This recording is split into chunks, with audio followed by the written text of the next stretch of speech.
አንዳንድ ጊዜ ኦሮሞ እንትን ሲል አቡልት ዱብኝ ሜጀረመ ኢሳ አቡልት ዱብኝ የቡልት ያቺ ነገር ካደረች ጥሩ እንደዚህ ያሉ ነገሮችን አንደኛ ዝም ብሎ በጋጋታ ለብያ እንደው እንትን ብሎ አንቺን ተው እንትን ተው ተነጋግሮ ፍልፍል አድርጎ ለየብቻ ማናገር በደርም ቀጠሮ መስጠት ይቻላል። ተረጋግቶ ይመጣሉ። ተረጋግቶ ሲያድር ይረጋጋሉ። ሲያድር ይረጋጋሉ።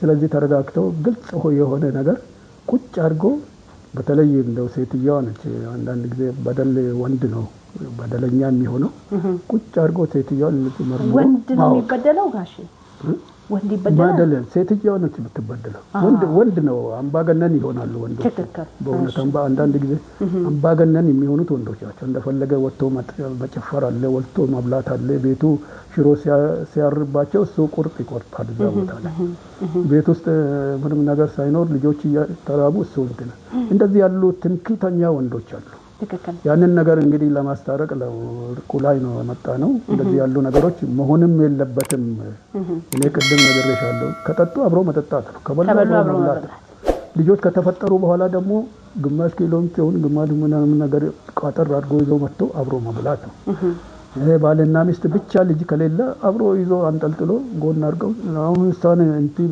አብረን ስንጣ ደስ ይላል አብሮ ቁጭ ብሎ እዛ ቦታ ላይ አንድ ቦታ ደስ ይላል እንጂ እንደዚህ ያሉ ነገሮች ናቸው እንደው በአሁኑ ጊዜ እንደው ራስን ብቻ እንደው መገንባትና ራስ ማወጥ እንደዛ ምስት ቤት መኖር ራሱ የሚታወቀው ወደ ቤት ስንመለስ ነው ማለት ነው እንደዛ ነው የሚሆነው ለምን ምን ጨፍረው ከጓደኛ ጋር ከሆነ ምናወራው ምስጥረኛችን ጓደኛችን ከሆነ የሆነ ቦታ የሆነ ግሩፕ ውስጥ ምን ሆነ ከሆነ ያቺ ምስት ተገላለች ማለት ተገላለች ያቺ ሴት ተበደልኩ ብትል ያ ሰው ሊሰማው አይገባም ተበድላለች ማለት ነው ስለዚህ ብዙ ጊዜ ምንድነው ባሎች ባል መሆን አለባቸው አይደል ጋሽ እስኪ እርዱኝ ባል በቃ ባል ነው መሆን ያለበት ትክክለኛ ባል መሆን አለበት ትክክለኛ መሪ ብዙ ሰው ወንድ ነው ሲባል ወይ ባል ነው ሲባል ሁሉም ሰው ባል ይመስለዋል ግን አይደለም ለምንድነው ከናንተ በላይም ባላውቅ ከማቸው ነገሮች ባል የራሱ የሆነ ነገር አለ ወንድ የራሱ የሆነ ነገር አለ ሴትም የሆነ ነገር አለ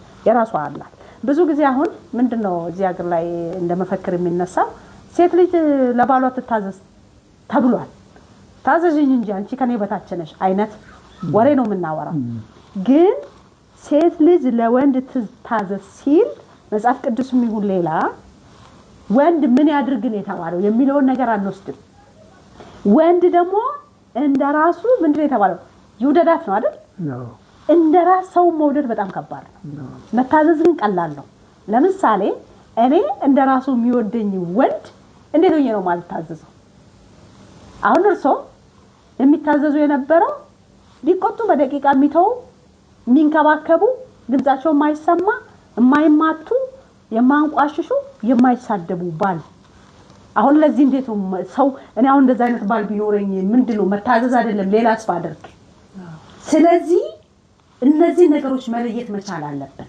ግንኛ ምንድነው የምንለው ያሁን ወንዶች ምንድነው የሚሉት ሁሉም ባይሆነው ታዘጂ ተብለሻልና አንቺ በቃ ከኔ በታች ነው ማደር ያለብሽ አንተስ ምን ማድረግ አለብህ ሲባል እኔማ ባልነኝ አይነት ነገር ነው የሚያወሩት ብዙ ጊዜ የሚያጋጥመኝ እንደሱ አይነት ነገር አለና እስኪ ወደ ማዘር እንምጣ በጣም የሚገራርም ሐሳቦችን ነው ፋዘር ያነሱልንና ማዘር እስቲ እንግዲህ በዚህ ላይ ሰዎች የሚያስታርቃቸው እናቶች ናቸው የሌሉት አባቶች ናቸው ቤተ እምነት ውስጥ ቄሶች ሼኮች እንዲሁም ፓስተሮች የሉም በምን የተነሳ ነው ሰዎች እንደተጣሉ ተለያይተው የቀሩት እስቲ እሱ ላይ ትንሽ አድርገን ሽማግሌዎቹ ያነጋገሩ ስታታል እሺ እና አሁን አንድ ባልናቸው ተጣልቶ ሽማግሌዎች ገቡና ሊያስታርቁ ሲሉ ጭራሹንም አጋግለው አለያዩዋቸው አንተ እንደዚህ ብለህ ነበር በቃ እንዳለው ባልታ ያቀራረው እንደዚህ እንደሱ አውጥቶ ለይቶ የሚያስታርቅ ሰው ስለሌለ ብቻ ነው ቢለያዩት ባልናቸው ጭራሽ እንደማቀራረብ ማራራቅ አንተ እንደዚህ ብለሃል አንቺ እንዲህ ብለሻል ተብሎ ሰዎቹ በቃ እሳት ላይ ጋዝ መጨመር እውነቱን እኮ ነው እያሉ በቃ አጋግለዋቸው ይለያያሉ ግን እነዛ ሽማግሌዎች ድሮ ናቸው ያሁኖቹ ናቸው ድሮቹማ እንደምንም ብለው አንተ ወጣ አንቺ ውጭና ብለው ያነጋግራ ያስታርቃሉ እውነት ነው ያሁኖቹ እያጋጋሉ ጭራሽ ላይ ያዩዋቸው አዎ ብዙ አይቻለሁ ግን እርሶ ምን ታዝባሉ እስቲ ምን ይላሉ ለነዛ ሰዎች ለነዚህ ለአስታራቂዎች የምትቀርቧቸው ከሆነ ምን አይነት ትምህርት ነበረ ለነዚህ ሰዎች የሚባለውን የማይባለው? ሰው ልጅ እኮ ሁሉንም ነገር ማውራት የለበትም። ምንድነው ማውራት ያለበት ምንድነው ማውራት የሌለበት የሚለውንም ግንዛቤ ውስጥ ካላስገባን እኮ እንደተባባለው ጭራሽ ልናስታርቅ ሄደን ሰው ልናገዳድል ነው። አንተ እንደዚህ ብለሃል አንተ እንደዚህ ብለሃል ሳይሆን የሷን ራሱ ጋር አስቀርቶ ነው ሽማግሌ ሌላ ነገር አድርጎ ማስታረቅ ያለበት ይመስለኛልና እስቲ እርሶ ለነዛ ላሉት ሰዎች አሁን ለቅድም ላነሱት ሰዎች ምንድነው እስቲ እንደው አንድ ቀን እንኳን አስቀምጠው እንዴት እንደሚባል እንኳን ነገሩ? ናጌታን እኔ ብዙ ጊዜም አይቻለሁ። አስታራቂዎቹንም እንደዚህ እንዴት ታስታርቃላችሁ? አሉባልታ ያጋጣጠማችሁ እንዴት ነው የምታስታርቁት? እውነቱን ተናግራችሁ እሷንም ጠይቋት እሱንም ጠይቁ፣ ለያይታችሁ ከዛ በኋላ ማስታረቅ። በድሏትም ከሆነ በደል ይካሳት፣ እሷን በድላ ከሆነ መካስ ስለማትችል ይቅርታ ትጠይቅ። ተቻችለው እንዲኖሩ ለምን አታረጉም? ደስ ይላል። እስኪ እንግዲህ አድማጮቼ በጣም የሚገራርም አሁን ፕሮግራማችንን ወደ መጨረስ እየሄድን ነው። እስከ መጨረሻው እንደተከታተላችሁንና እየተከታተላችሁን እንደሆነ አምናለሁ። እስቲ አሁንም ትንሽ የሚቀረን ነገር ስላለ አብራችሁን ሆኖ ወደ ፋዘር ልመለስና እስቲ ፋዘር በህይወት ዘመኖት በስራ ዘመን ሊሆን ይችላል በትዳር ወይ የሚያስደስት ወይ የሚያሳዝን በጣም አላቅም የሚያሳዝን ሊሆን ይችላል ገጠመኝ ካለው እስኪ ያጫውቱ። እንደውም የሚያስቅ ቢሆን ጥሩ የሚያስደስት ነገር ነው የሚያጋጥመኝ። ያለሁበት ቦታ የምመራው ጦር ውስጥ እኔ ጦር ውስጥ እንግዲህ መጨረሻ ላይ ብርጌድ አዛዥ ነበርኩኝ። እዛ ቦታ ላይ ወደ 4000 ሰው ገደማ ነው የምመራው እና እዛ ያስደስተኛል። እዛ ቦታ ላይ የቤተሰብ ሁኔታ የምን ሁኔታ እሷ ትመጣለች እኔ ጋር ለመጠየቅ። ቅድም እንዳልኩት እንግዲህ አንድ ድግስ ይሆናል። ለምሳሌ ፋሲካም ይሁን አንድ ቦታ ላይ 7 ክፍሎች አሉ። የተለያዩ ክፍሎች ናቸው። እነዛ 7 ክፍሎች እንትስል እኔ ሄጄ ካልቀመስኩ ካልበረኩላቸው ልክ እንደ ንስሐ አባት አይቀምሱም። ምንም እንትን አይሉም፣ ይጠብቁኛል። እሷን አስከትዬ ነው የምሄደው። ቅድም እንደነገርኩሽ ከኔ የበለጠ እሷ ትከበራለች። እኔ በመመራበት ጦር ላይ እንትን ላይ በጣም ያከብሯታል። ምክንያቱም ሚንስ እኔን ስለማይከብሩ እሷን ደግሞ የበለጠ ያከብሯታል። እሷን ይዤ ነው የምሄደው። አንድ ቦታ ላይ መጀመሪያ 30 ደቂቃ እሰጣቸዋለሁ። እዛ በ30 ደቂቃ ውስጥ አንድ ቦታ ላይ ገባለሁ፣ እቆርሳለሁ፣ መርቃለሁ፣ እወጣለሁ እሷ ጋራ።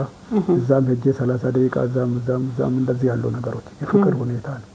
ስለዚህ እንደዚህ ያሉ ነገሮች ገጠመኝ ደስ ይለኛል። እንደው በተለይ ባለቤቴን ይዤ እንደዚህ ጎኔ አድርጌ በሚሄድበት ጊዜ መኪና አለኝ ምን አለ እግዚአብሔር የሰጠኝ በረከት ብዙ ነው። ምንም ከለከለኝ ነገር የለም። ልጆች ቅድም ምናልባት ወደፊት ጠይቀኝ እንደሆነ አላቅም። ልጆች አፍርተናል። 7 ልጆች አሉን። የልጅ ልጆች አሉ። ወደ 11 የልጅ ልጆች አሉ። ከዛ ሌላ ያሳደግኳቸው ልጆች 3 አሉ። ወደ 14 ዘርፍ አሉ። ልጆቼ 7 ናቸው። 7ቱም አንድ ብቻ ነው ያላገባው እንጂ 7ቱንም ድሬ ያለው እዚህ ቤት ውስጥ 7ቱም ተድረዋል። በሰርግ በሰርግ እኛም እዚህ ነው ያገባነው። እኛም ሳገባ እዚህው ቤት ውስጥ ነው አቻሉ የጋብቻ ይሄ አሁን ዘጋ ያለው በ1960 ዓመተ ምህረት ስንጋባ የነበረ ፎቶ ነው የመጨረሻው። ይሄኛው ደግሞ 50 ዓመታችን 2010 ላይ 50 ዓመታችንን ስናከብር ነው። ከኋላም አለ እዚህም አለ። እዚህም ገደማ የኔ በማዕረግ የተነሳሁት እንትን አለ። እንደዚህ ያሉ ነገሮች ናቸው። ስለዚህ የልጆቹን ሁኔታ የሚያስደስቱ ነገሮች የሚያስከፉ ነገሮች እንግዲህ መጨረሻ ላይ ብተና ውጊያ ላይ በጣም ብዙ ጊዜ ነው እንትን ያለው። እኔ እንደው ቤተሰቤን ስለማፈቅና እንደው እቺ ቀለበት እንኳን አልቀረችኝም አውልቄ ወደ ቤተሰቤ ስልክ መጨረሻ ላይ ያድግ ወያኔ በሚገባበት እኛም ስንዋጋ በቃ እንትን ነው። እዛ ግን የሚያሳዝነኝ ማዘን አይደለም ግዴታዬ ነው። 4 ጊዜ ከሞት ተርፌያለሁ። 4 ጊዜ መግደል ጌታ እንግዲህ በዛ በተኩስ ላይ በምን ላይ ከላውንቸር ከመድፍ ከመጨረሻ ላይ እንደው መኪናዬ ተመስጦ በቃ ወርጄ ጦር ስመራ መጨረሻ ነው የምቀመጥበት እንደዚህ መስታወቱ ብትንትን ብሏል። ለካ እንደ እዛ ውስጥ ብኖር ኖሮ እኔም እሞታለሁ ሾፌሩም ይሞታል። በቃ ስመለስ መስታወቱ ርግፍ ብሏል። በቃ እዛ ቦታ ላይ ከዛ እሷን ጠራረግ ምናልና ቀጠል። መጨረሻ ላይ እንግዲህ ከርቀት የተተኮሰ ጥይት እዚህ ትከሻዬን መታኝ። ከዛ እዛም ተረፍኩ። እንግዲህ 4 ጊዜ የመግደል ሁኔታዎች ናቸው። እንግዲህ እግዚአብሔር የቤተሰቤ አምላክ የልጆቼ አምላክ የቤተሰቤ አትርፎኝ ይኸው በአሁኑ ጊዜ እንደዚህ ሆኜ በመናገርም ለዚህ ቀን ደርሰዋል።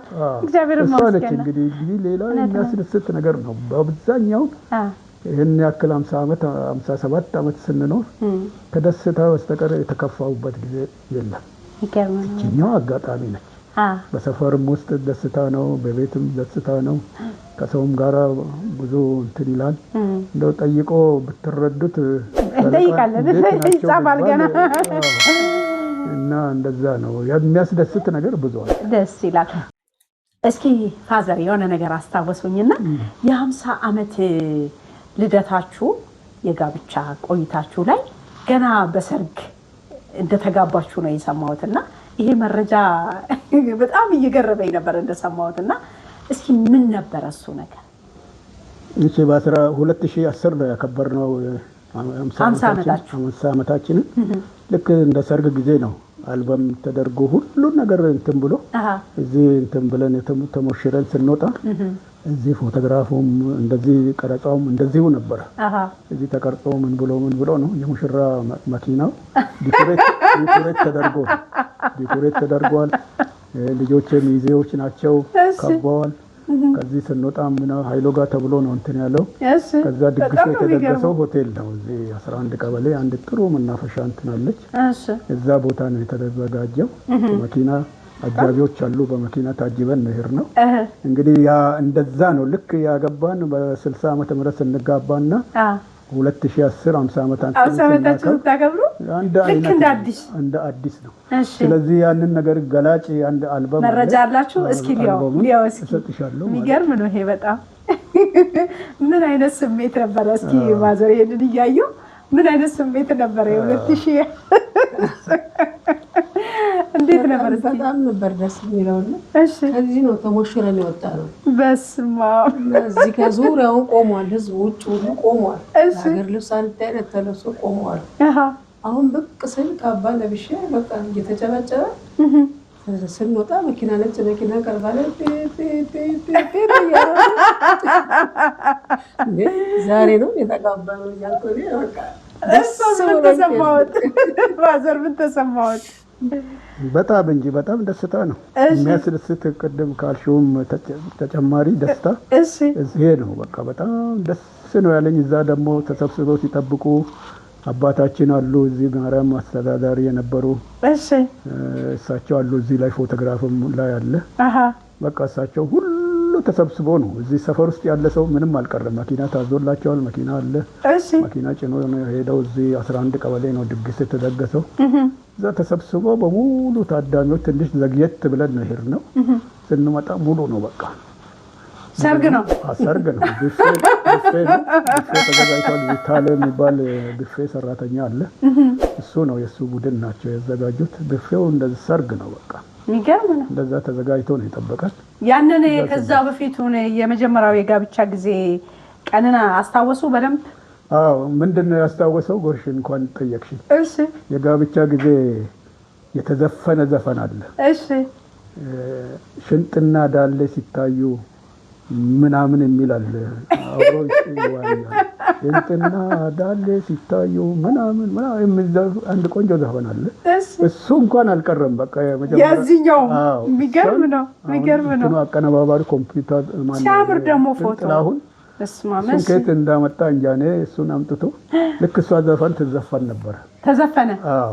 በ50 ዓመት ውስጥ እሱ ተዘፈነ ነበረ ማለት ነው። ሙዚቃው የማን ነው? የማን ሙዚቃ ነው? ጥላሁን ገሰሰ ነው። ሽንጥና ዳሌ ሲታዩ ነው። ባሙድ ማሙድ አይደለም። ጥላሁን ይሁን ማን ትሰይ እኔ ብቻ ዝም ብዬ ነው።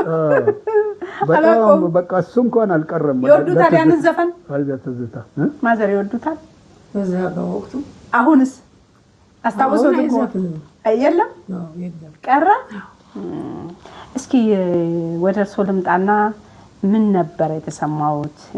ምን አይነት እንደው ምን አሉ እስቲ እንኳን ተወለድኩ እንኳን አገባቸው ብቻ አላውቅም። ብዙ ነገር ለምን ሰው አንዴ ለማግባት ራሱ እኮ ስቃይ ሆኗል። ያገባውም እየተፋታ ስለሆነ እስኪ ምን አይነት ስሜት ተሰማዎት? እኔ በጣም ነበር የዛን የተደሰትኩትና ልጆቼ ደግሞ ከኛ እንዲማሩ ውስጤ ይናገር የነበረው ልጆቼ ደግሞ እንደኛ ቢማሩ በቃ እንደዚህ ሆኖ እዚህ ደረጃ ላይ ቢደርሱ ምንም አይነት ጠብ ሳይኖራቸው ከባሎቻቸው ጋር ተስማምተው ተፋቅረው እንዲኖሩ እችን ጊዜ ደግሞ እንደኛ እንዲያሳልፉ እያልኩ ነበረ ውስጤ የሚናገረው። አሁንም እንደዛው ነው። የዛን ቀን በጣም ነበር ደስተኛ ነበሩ። በጣም እስኪ ወደ እርስዎ ልምጣና ቅድም በመሀል ይሄንን አስገብተን ነው እዚች ምድር ላይ ሲኖሩ እንግዲህ ይሄንን ሁሉ አመት ቀላል አይደለም።